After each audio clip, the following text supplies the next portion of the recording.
बिहार विधानसभा चुनाव में एनडीए के अंदर क्या सब कुछ ठीक है, या चिराग जिस तरीके की बॉडी लैंग्वेज दिखा रहे हैं, शाम को एक बयान और सुबह को फिर चुप्पी, क्या वो ये इशारा कर रहे हैं कि सीटों के समझौते को लेकर दिक्कत तो है?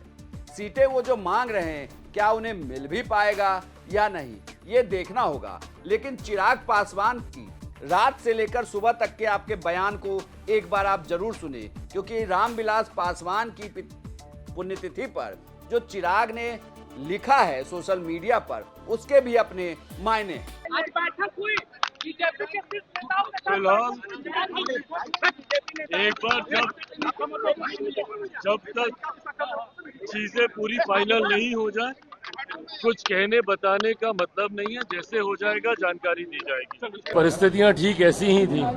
चुनाव का साल था, वो पहले चरण का नामांकन की शुरुआत हो रही थी और ठीक उसी बीच में उनका निधन हुआ। उनके निधन के बाद उनके सपनों की सोच को पूरा करने के लक्ष्य के साथ मेरी पार्टी ने आगे बढ़ने का काम किया।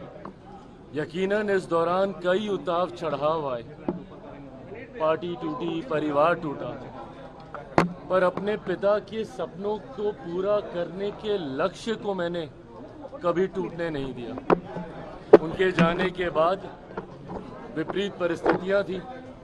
पार्टी को अकेले चुनाव लड़ना पड़ा था 2020 में। उस परिस्थिति का भी मैंने मजबूती से सामना किया, अकेले चुनाव लड़ा। जो परिणाम बिहार की जनता ने दिए, उन्हें सर आंखों पर रखता हुआ बिहार फर्स्ट, बिहारी फर्स्ट की सोच को मैं आगे बढ़ाता रहा। आज पुनः मेरे नेता की ये पुण्यतिथि हर लोक जनशक्ति पार्टी रामविलास के कार्यकर्ता के लिए एक संकल्प दिवस के तौर पर है, जहां उनके सपनों के बिहार को बनाना हमारा लक्ष्य है।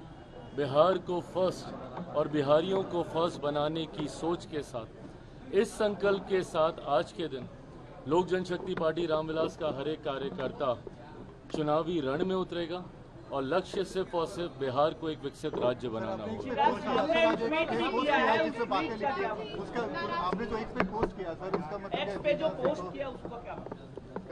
उसका मतलब एकदम स्पष्ट है। मेरे नेता हर मन से इस बात को कहते थे। आप उनकी पार्लियामेंट की स्पीचेस हों, उसको सुने, आप उनके हर मंच पर दिए हुए भाषणों में सुनेंगे, कुछ बातें थी जिसको निरंतरता पे वो जनता के बीच बताने का कार्य करते थे, जिनमें से उनकी ये कुछ पंक्तियां हैं जिन्होंने हमेशा मुझे प्रेरणा दी है।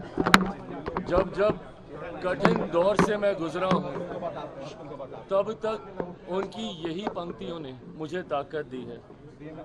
जुल्म करो मत, जुल्म सहो मत, जीना है तो मरना सीखो, कदम कदम पर लड़ना सीखो। अगर मैं लड़ता नहीं तो उन विपरीत परिस्थितियों से बाहर नहीं निकलता। आप संभवतः इसके कई राजनीतिक मायने निकालने का प्रयास कर रहे होंगे, पर मेरे लिए इनके राजनीतिक मायनों से ज़्यादा मेरी पिता के द्वारा दी गई वो शक्ति है जिसने हमेशा मुझे कठिन समय में हिम्मत बांधने का काम किया। चिराग शाम को तो कह रहे थे कि अभी बातचीत चल रही है, लेकिन जब सुबह को यह सवाल पूछा गया कि सीटों के बंटवारे को लेकर क्या हो रहा है, तो चुप्पी साध गए और सिर्फ अपने पिता की पुण्यतिथि पर ही फोकस थे। लेकिन उस दौरान जो बातें उन्होंने कही है, उसको भी आपको अक्षरशः देखना होगा कि लड़ना तो होगा। तो फिर आखिर चिराग पासवान किससे लड़ रहे हैं? एनडीए के अंदर जब बीजेपी के कद्दावर नेता चिराग पासवान से मिलने गए, इसमें बिहार चुनाव के प्रभारी धर्मेंद्र प्रधान थे, विनोद तावरे थे, मंगल पांडे थे, तमाम नेताओं ने मुलाकात की, बातचीत की, सीटों की लिस्ट मांगी और मनाने की कोशिश भी की गई। लेकिन चिराग हैं कि मानते ही नहीं। तभी तो चिराग पासवान ने कह दिया कि अभी बात होनी बाकी है। कहा जा रहा है कि चिराग पासवान ने पहले 45 से 54 सीटों की मांग की थी। चिराग पासवान चाहते हैं कि उनकी पार्टी को 45 से 54 सीटें मिले, लेकिन एनडीए के अंदर जो सीटों का फॉर्मूला है, उसमें 205 सीटें जेडीयू और बीजेपी के खाते में जा रही है। यानी कि 103 सीट जेडीयू लड़ेगी, 102 सीट बीजेपी लड़ेगी। अब बाकी बची सीटें जो हैं वो बांटी जाएंगी चिराग पासवान की पार्टी एलजेपीआर, जीतन राम मांझी की पार्टी हम और उपेंद्र कुशवाहा की पार्टी आरएलएम के अंदर।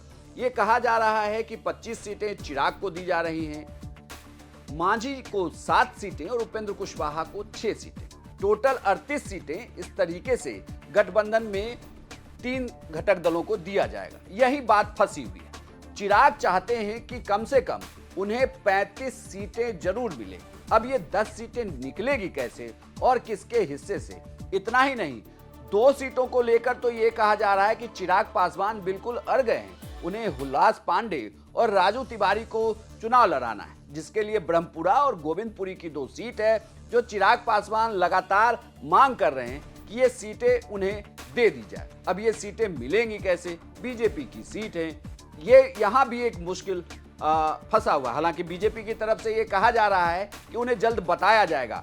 बीजेपी की आज पटना में मीटिंग भी हो रही है। अब इससे आगे बढ़ते हैं। चिराग का फॉर्मूला जहां फंसा है वहीं जीतन राम मांझी हैं। जब उनसे बीजेपी के नेताओं ने मुलाकात की तो बाहर निकले तो कहा सब सेट हो गया, लेकिन जब भाषण देने के लिए कार्यक्रम में गए तो फिर कह दिया अपने कार्यकर्ताओं के सामने कि हमें तो 20 सीटें चाहिए। हमारी सरकार आएगी या हम विधानसभा में बोलने लायक हो जाएंगे। बोलने लायक का मतलब ये है कि हमारी संख्या कम से कम 20 हो जाए, 25 हो जाए मिले तो हम सीना तान के कहते हैं कि सभी माई बहन और जो बुजुर्ग लोग हैं उनको हम 2000 पेंशन जरूर करा देंगे। इसलिए हम आए हैं कि आप लोग हिंदुस्तानी आवाम मोर्चा सेक्टर का जहां भी टिकट मिले वहां आप लोग दीजिए। ऐसे एनडीए के पक्ष में तो देना ही चाहिए, लेकिन हिंदुस्तानी आवाम मोर्चा सेक्टर का कुछ अलग अंदाज है। तो आज हाथ जोड़ के प्रार्थना करने के लिए आए हैं कि आज विधानसभा में जुझारू साथियों को हम लेना चाहते हैं। हम नाम आज भी नहीं बताना चाहेंगे, लेकिन जुझारू साथियों को लेना चाहते हैं। अगर जुझारू साथी 20-25 अगर विधानसभा में हो जाए तो फिर डंका की चोट से जो हम कह रहे हैं बेटियों का एजुकेशन को हम फ्री कर देंगे, जो आज फ्री नहीं है। मांझी 20 सीटों की मांग कर रहे हैं जबकि उन्हें दिया जा रहा है 7 सीट।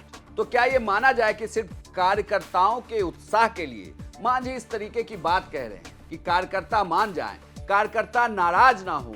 लेकिन कुल मिलाकर देखें तो एनडीए का भी गुनागणित अभी तक ठीक से बैठा नहीं है।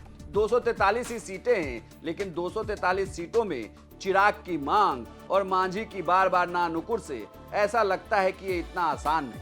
हालांकि कहा जा रहा है कि अगले 24 घंटे में सीटों का ऐलान हो जाएगा। पार्टियां बता देंगी कि उनके बीच गठबंधन का फॉर्मूला क्या है, कौन कौन सी पार्टी कितने कितने सीटों पर और कहां से चुनाव लड़ेगी। तो अब बस इंतजार करिए, लेकिन साथ ही नजर रखिए चिराग पासवान पर कि चिराग कहीं 2020 जैसे कोई खेल ना कर दें। आपको क्या लगता है कि चिराग पासवान एनडीए से बाहर निकलकर चुनाव लड़ेंगे या फिर एनडीए के साथ ही लड़ेंगे? कमेंट बॉक्स में अपनी राय हमें जरूर दें और बिहार की तमाम खबरों के लिए आप देखते रहिए सिर्फ बिहार तक।